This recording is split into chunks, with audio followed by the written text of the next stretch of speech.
everybody, and welcome. It is Katy Green here, and today I am joined by the incredible Jane Petit, our head coach at Centered Excellence and the recruitment industry's favourite trainer for business development and resourcing training. So, hey Jane, how are we today? I am very good, thank you. Still cold, which is the UK, but yeah, I'm very good, thank you. Yeah, brilliant. Okay, so today, if you are listening, we're going to be diving into what is a super hot topic right now. It's affecting every recruitment business. It is on the tip of the tongues of a lot of people. And in fact, I only had a conversation about it yesterday, Joan, with one of our clients. And this is all about why LinkedIn is limiting your ability to build a sustainable, high quality candidate pipeline. We're also going to be talking about how you can take back control and build a candidate flow that you own, not LinkedIn, and 5 powerful strategies that turn your CRM into a revenue generating asset. So, if you are listening, you want to future proof your recruitment business and stop being at the mercy of LinkedIn's ever changing rules, this episode is 100% for you.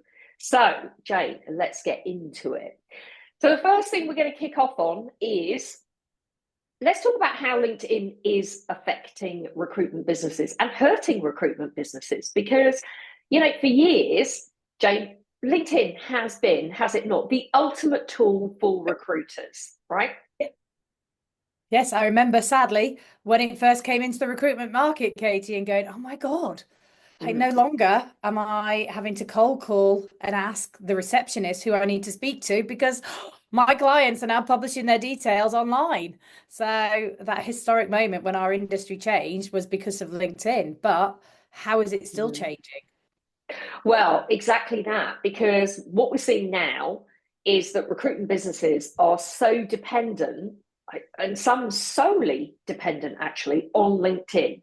And it means, they're really putting themselves at serious risk because LinkedIn has made it harder than ever for you to build your own candidate flow. Like it is literally becoming, it's a monopoly, it is taking over.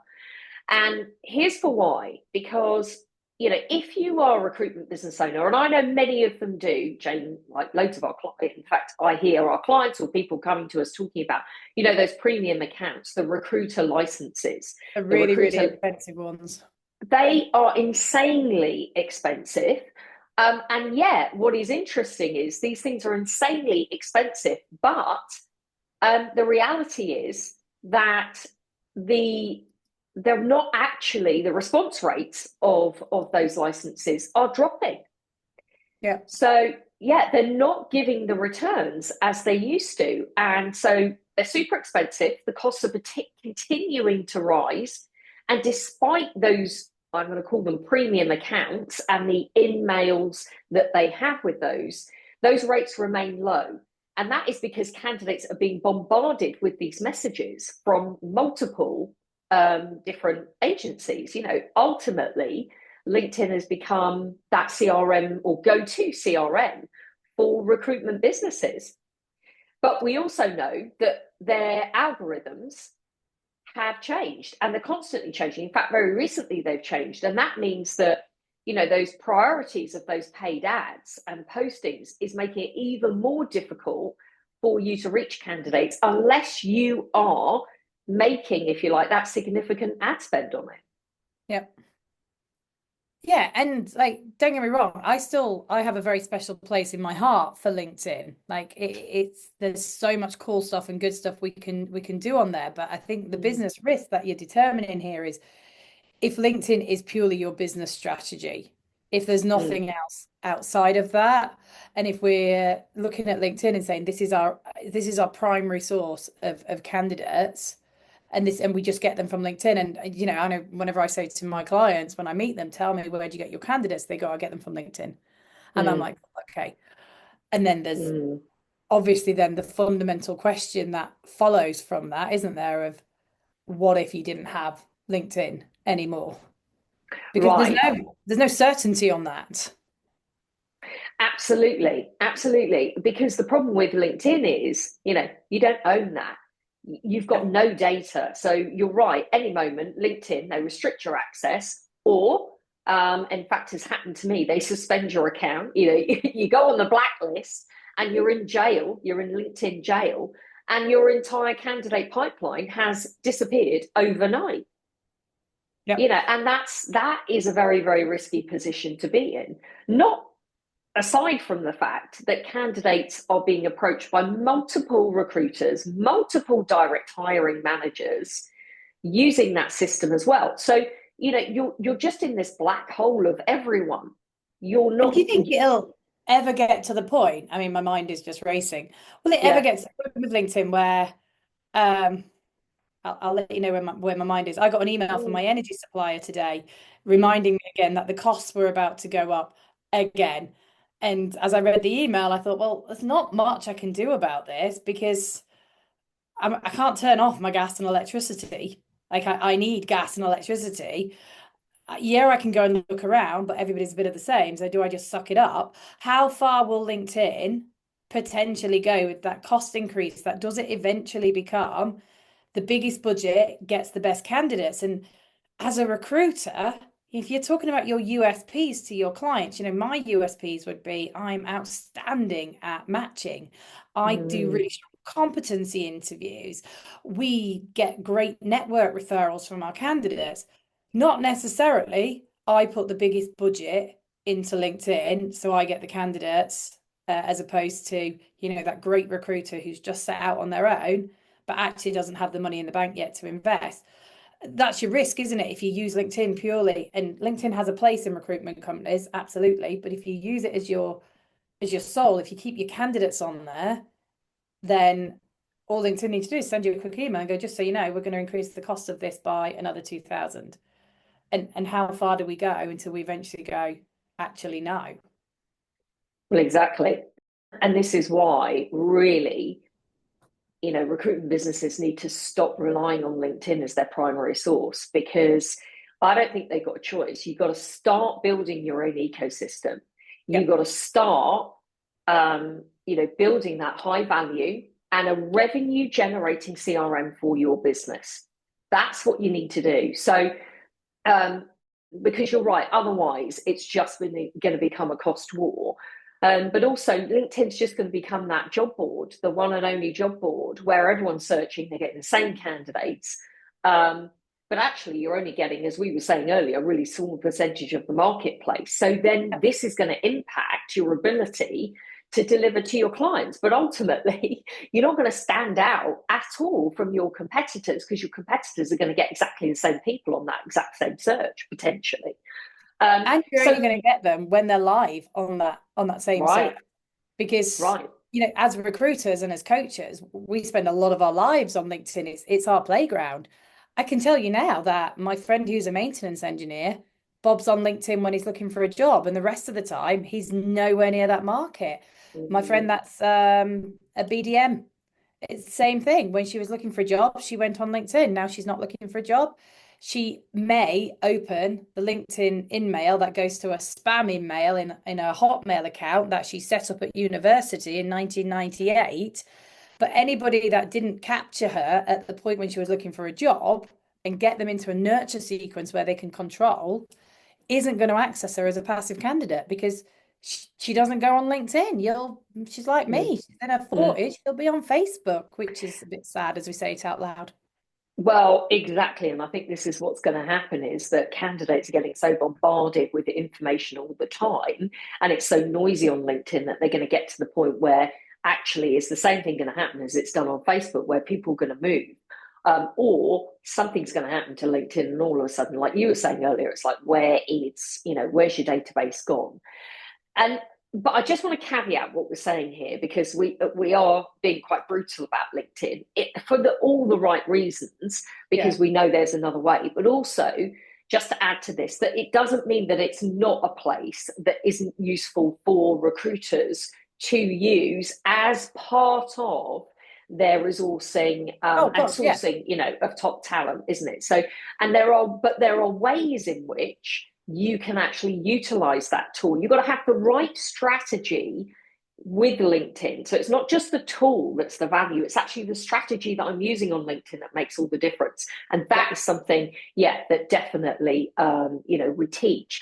But let's talk today on this show right now about exactly what I could do. So if I'm a recruitment business owner and I'm listening to this, I'm going, yes, ladies, you resonate, right? What you're saying resonates. Let's talk about, we're going to give 5 key strategies that you could be doing that would maximize your CRM and help you build that, that sustainable talent pipeline. So the first thing is that your CRM shouldn't just be that storage unit for candidate data. What you want your CRM to be is a live, engaged marketplace that actively generates consistent placements for you and your team. So we're going to talk about 5 things that will make that happen. Now, the first thing is, do you remember, Jen, I don't remember this, right? It says, treat your CRM, right, like it's your gold. So treat it like your best mate. And I'll give you an example, because when we were at Aspire, we actually named our CRM. We gave it a name. It was called Archie. And it was called Archie because we knew that there was gold in that CRM, and actually the value of everything that we did was in that CRM. So we wanted everyone to fall in love with the CRM and really see it with Archie, and make sure that what we put in Archie is high quality and valuable, and also how we treat Archie, how we maintain him, how we nurture him, how we motivate him.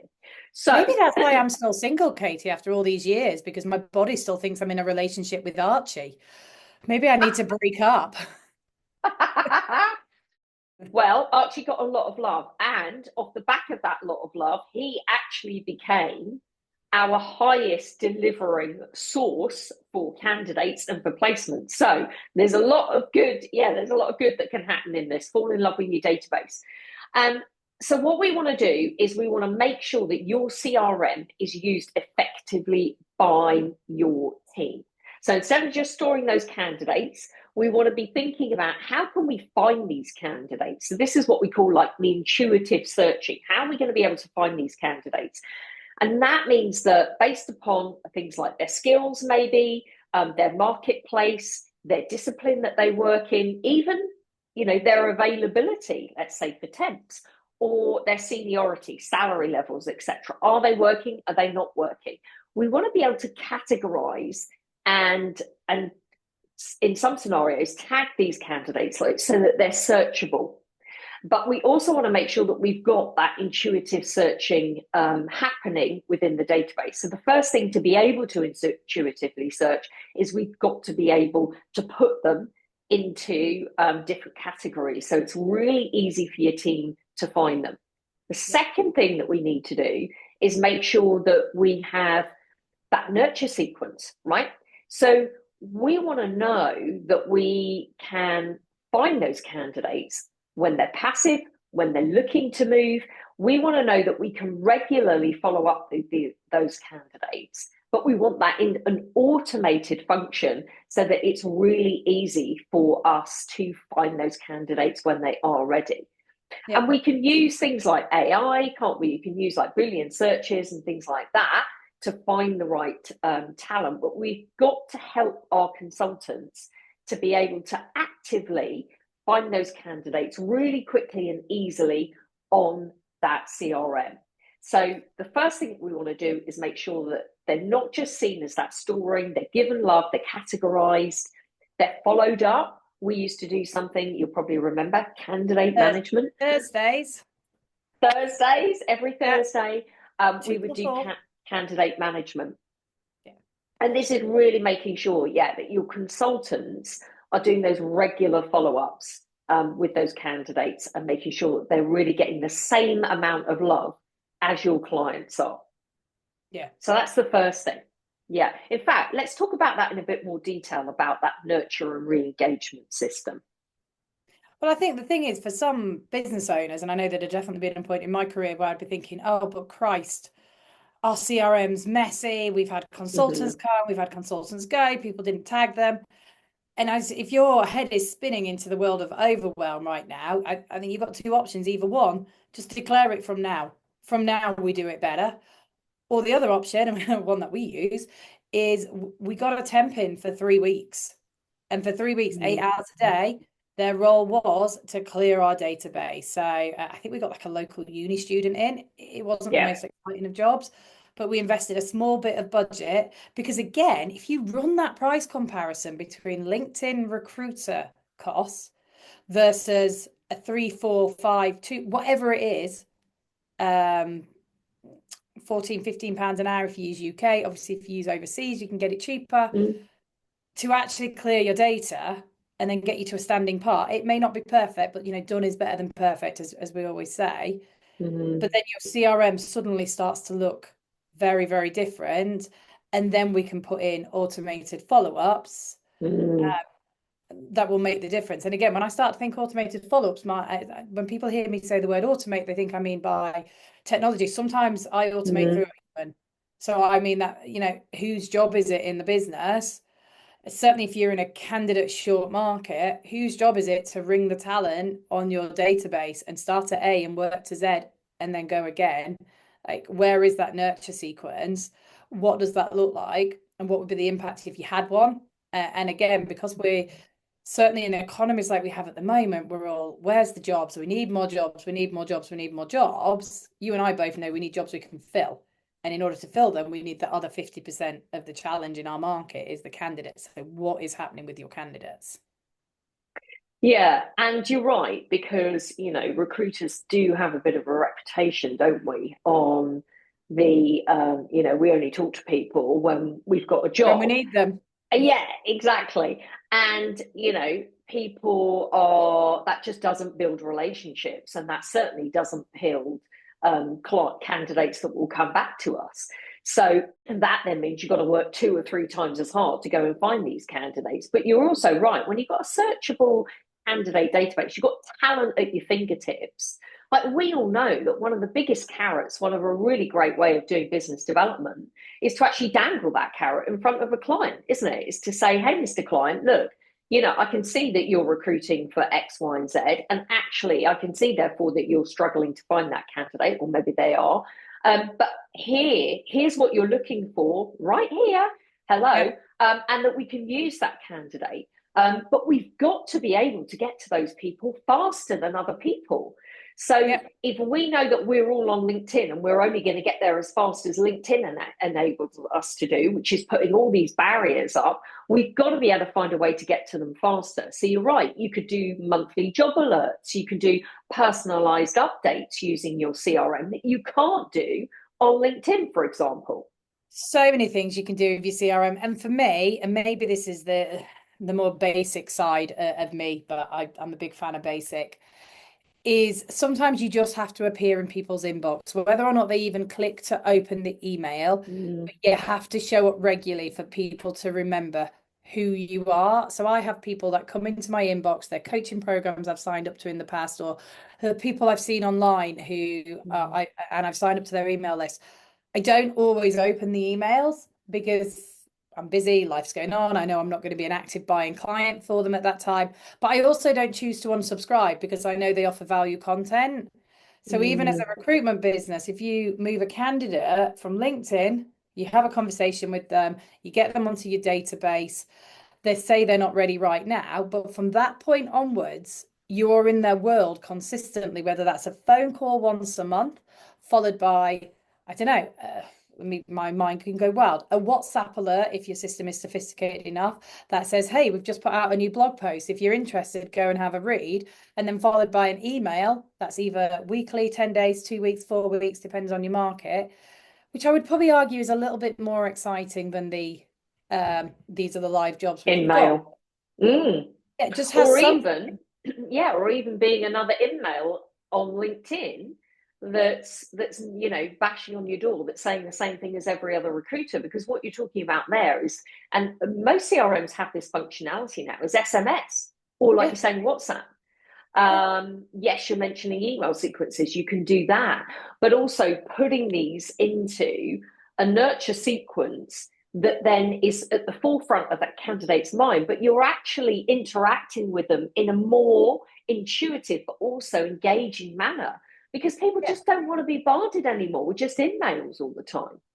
No, and I'd argue that we've almost like traversed from strategy one, which is treating your CRM like a live database, and into strategy two, which is starting to automate that candidate nurture and re-engagement. Because you're right, candidates ghost us because they only hear from us when a job is available. Whereas both you and I know our candidates are our absolute lifeblood. They're our future clients. They can introduce us to our clients. When they move, they're also creating a vacancy for us that we can go and follow up. So the more work, dare I say, Katy Green, the more work we put into really managing our candidates, the easier our BD becomes as well. Controversial Yeah, there. Um, yeah. but and most of this stuff is actually, once you break it down, so right, how do I set up an automated SMS or an email sequence? Have a look at it, break it down, do it, create it, get it done. And then how do I then add in monthly job alerts? Create it, break it down, get it done. You know, when you start to go, oh my God, I need to create an all singing, all dancing SMS email sequence, monthly job alerts. We've got to have value added content. Like it becomes like, oh my God, my head is freaking spinning. Okay, first step one. We want an email sequence that happens for candidates that come onto our database. So they get a welcome email, you're now on our database. They then get an email at month 2 that says this, and month 3, and so on. Like break it down in terms of the content. Because the ironic thing is, Katy, recruiters are probably already doing this. It's just they're doing it on one go rather than they're doing it ad hoc, and all they need to do is go and get that content and put it into Right. Yeah, or they're doing it ad hoc, and actually they feel like it's taking up a lot of their time because there isn't a process or a system to it or strategy to it. And it's a bit like, isn't it, our tracker or our client converter that we use, like yeah. that puts it into a nice little structured system for people. It's so easy for them to follow. It's like, oh my God, once I've got that dialed in, it's just happening, like you say, in the background. Now, it can be automated by systems and people, but once it's in there and it's locked in, that's it. It's done. It could be done for 3 months. It can be done for 6 months.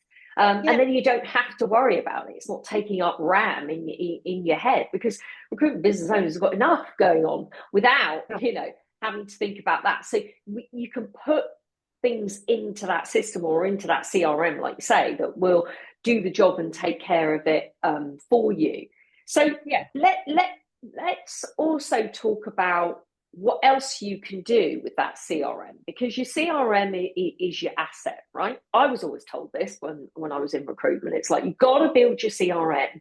It is putting absolute money value on the bottom line of your business. And if and when you go to sell, if and when that is something that is you have an appetite for in the future, like one of the things that they're going to look at is what's your intellectual property and what is your CRM like. Where's your database? Where are your candidates and your clients? Because that is what somebody's going to be purchasing as part of that sale. So when we know that, it's like, okay, so you're not just making money from the place candidates. It's not just this database storage, like we're saying, of people, but actually, what if we could use this CRM to generate revenue from itself? What if we could actually run talent pipelining for future hires before they've even opened, for example? What if, and you're really good at this, I know, and you teach this as with our clients, is what about that referral program that could turn past placements into your best candidate source? Yeah. And on that one as well, Katy, and this almost flips back again to email sequence and then back into monetizing. Yeah. When we place a candidate, there seems to be this preconception in our industry that then we have to stop talking to them, because what if we're seen to poach? But actually, for me, these are relationships that you want to nurture, not because we want to poach, but because this is when we did our freaking best work. This is when we got the placement. And then what normally happens is we keep in touch with the candidate for end of day one, end of week one, end of month one, probably all the way up to the end of month 3. And then we go, cool, you're fine, you're through probation, thanks very much. And off we go. Whereas, like, if your CRM is flagging to you and going, okay, so Katy Green's just hit her 6-month mark, that's a nudge point then for your recruiter to ring that candidate and go, congratulations, 6 months. Wow, how are you getting on? 12 months, your CRM says, right, send a 1-year anniversary card, put something on LinkedIn to your candidate. Like, you're then nurturing and also allowing yourself to build in this constant revenue stream of picking up the phone and speaking to that candidate and saying, look, hi, you've done a year. How the hell are you? Like, what's happening? I'm not looking to poach you. I've got this other opportunity. Who would you know? And that's where 100%. automation, an email. And also we've got all of this going out. So they get an SMS at 12 months. And also Yeah, you get a yeah, nudge. absolutely. And I mean, you're making my head go wild, because I can remember things that we did, like we did, where it was like, actually, you can put these things into play in your CRM. So, like you're saying, they're automated, they're ready. And we've got 2 customers, haven't we? We've got our candidates, we've got our clients. So our candidates are best sources of business development. And plus we've got our clients. So and I'm always amazed at how many people are calling those clients as well as those candidates, like you're saying, at certain points, like month 1, month 2, month 3. And of course, we haven't even got to like service reviews, but, are calling those people and making sure that they're doing an update on those people, checking in with them. It's a lovely call to do. And off the back of that, there's business development. But all this information is sitting in your CRM for you. It's not on LinkedIn in any way, shape, or form. This is your business pull, and there's so much more that I would argue 90% of recruiters could be mapping out around what happens when we've placed, or also what happens to the candidates that we didn't place that we can't work with. What's their nurture sequence? Like, I'm sorry you didn't get the job. What happens next? We give them a phone call, but my head is now spinning. I'm getting far too overexcited. But could you put them into again, an email sequence that then says, right, so, we're sorry you didn't get the job. This is what we now recommend. You can go here. We'll still be in contact with you. And then 3 months later, are you still on the market? What's happening for you?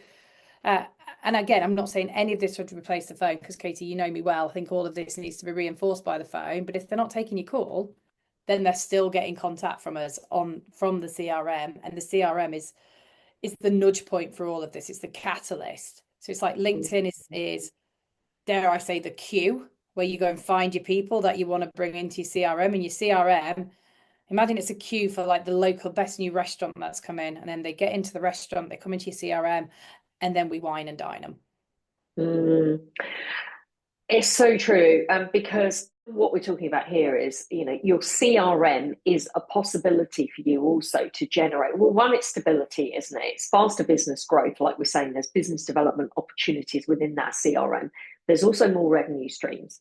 I remember, when we were looking at one point, and I've heard other people do this, it's like, okay, but you've got talent pools in your CRM that you've got access to. What if your client wanted to access those pre-screened candidates, for example? Now, I'm not saying everyone should be doing this, by the way. It's going slightly left field on what you could do with a CRM. But, there's nothing to say if you nurture that sequence and you've got really, really great talent pools that your clients wouldn't pay access to those. So, there are so many possibilities here when we get that CRM in the right position for you.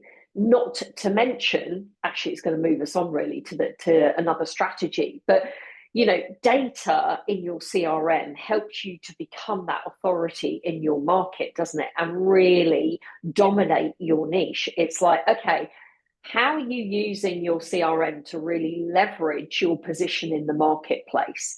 Because there's information on that CRM that your clients would be super, super interested in, like salary information, salary predictions, salary shifts, hiring trends that are happening.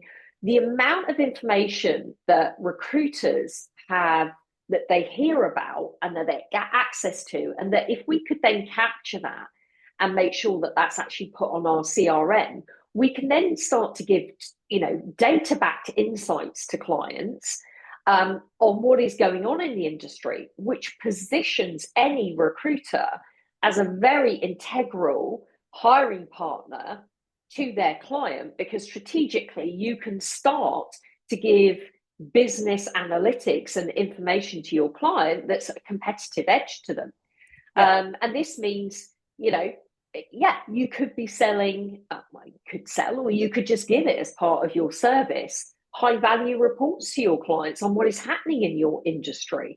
Yeah. Yeah. Yeah. Absolutely. Then you're no longer just a recruiter, are you? You're, you know, you've got insider market intelligence. Dare I say that you're a consultant, the second half of our job title? Yes. Yeah, yep. Absolutely. Absolutely. And this is also information that can be at your fingertips, isn't it?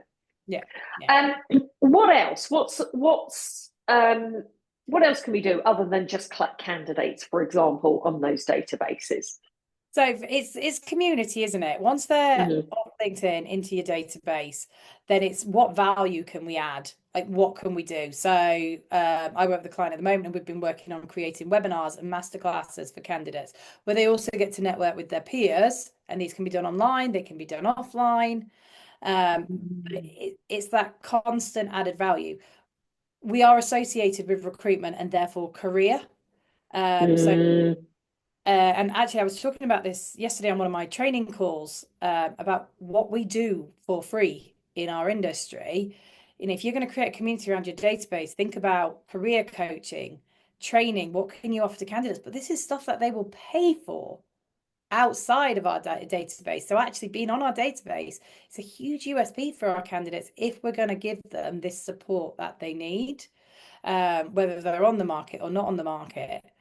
You know, there's hundreds of topics that are flooded into my head right now, which depending on which market you pitch in, but can you run monthly coaching sessions just for an hour where, you know, if you deal at the entry level of the market, how to get the ideal job in this, if you deal at the senior end of the market, how to stay future proof over 40. I mean, I'm just throwing out random titles that come into my head. There's so much you can do, but starting to think about how can we not just nurture but actually create a community.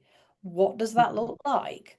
Can we have a VIP alumni network where candidates get career advice and job market insights? And again, going back up, we automate that and we offer it, and you can plan all this stuff out for 12, 24 months in like 1 day planning session, plan it, implement it. But it also means that candidates are getting more from you than just the, hey, we've not spoke for a few months, but I've got a great opportunity for you. Is now the right time to have a conversation? Because they already know who you are, because we've actually used our database to nurture, as opposed to just in mails and messages on LinkedIn when we need them. You know, when you look at somebody's LinkedIn, Katie, and you see I reached out to the candidate in 2019 and oh God, I've got the same job back 5 years later. I've not spoke to the candidate since. You're like, hello, we've not spoken since 2019 because I just didn't need you. Whereas we're building that community so they're ready for us when we need them. And actually they trust us. So when we go, look, I appreciate you might not be looking for a job right now, but you're probably going to want to hear about this one. They go, yeah, okay, I'm listening because I know you guys put out good content. Yeah, 100%. So yeah, and they become loyal to your brand, but you're right, you're building that relationship. You become much more than just a recruitment agency, don't you? And this is the big thing. Okay, so imagine I'm listening and I'm resonating. I'm using a lot on LinkedIn. Maybe I've got a CRM and I want to know how to improve that, or maybe I'm somebody who hasn't got a CRM, or maybe I'm looking to change my CRM right now. Jane, give us quickly, what would you, I don't know, your top 5 tips, what to look for in a good CRM? Good question. So for me, I actually don't want something that's all singing, all dancing, all bells and whistles, because if it was me personally, I wouldn't use it all. So then I'd just get frustrated that I'm only using 20%. So the key things that I would look for are something that can segment my data. So can I tag it? Can I mark candidates as permanent, temporary, contract, live, forged, etc.? Can I put tags so I can very quickly go in and run a search for all of my candidates who have got Power BI and are currently live? And then likewise, I can run another search, all of my candidates that have Power BI that aren't live. So nice and simplistic, I can tag. I would look for something where I can do automated email sequencing.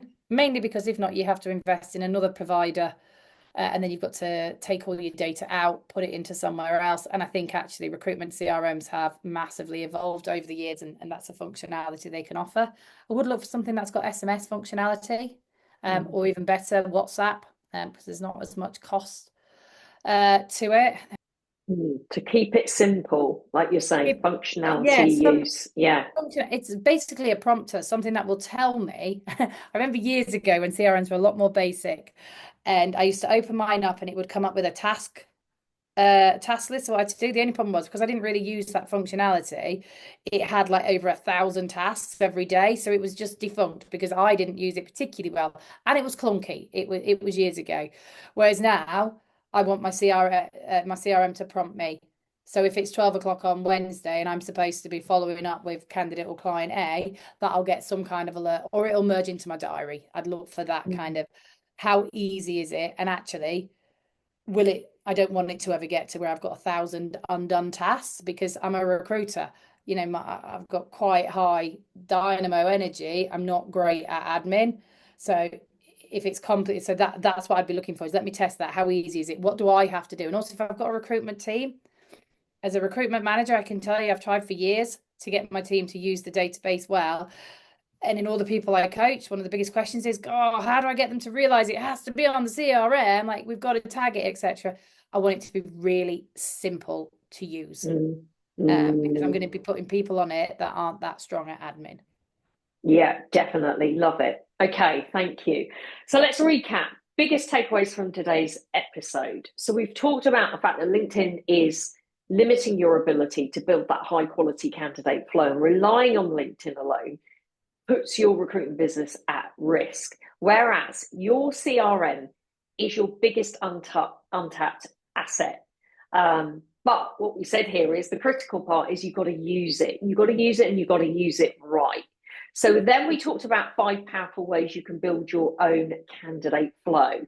And that was, treat your CRM like maybe we're going to say, treat your CRM like your boyfriend or your best friend, or your client. Archie, give it a name, nurture it, love it, give it plenty of love and attention. Secondly, automate your candidate nurture and engagement system. Set up some simple automations. We call it the client converter, the tracker. Set up some simple things in there that can do the heavy lifting for your team, so you're staying in contact with that database. Monetize, that's another option for you. Revenue generating asset. Remember that. And it is your value for the future. Use your CRM data. You can use it to become that industry authority, to become more than just a recruiter. So that really positions you as that advisor and that consultant. And we talked about creating that community. We just finished with that. That keeps your candidates engaged long term. Yeah. Right. So now, if you found this episode valuable, here's what you can do next. If you want to get our free checklist on how to implement these strategies, we'll give you those top 5 strategies. Then you can DM us or just pop a message below and we will give you that. Just ask for that CRM strategy. And the second thing is, look, if you did like this podcast, please click on the link and follow us, subscribe and follow our episodes.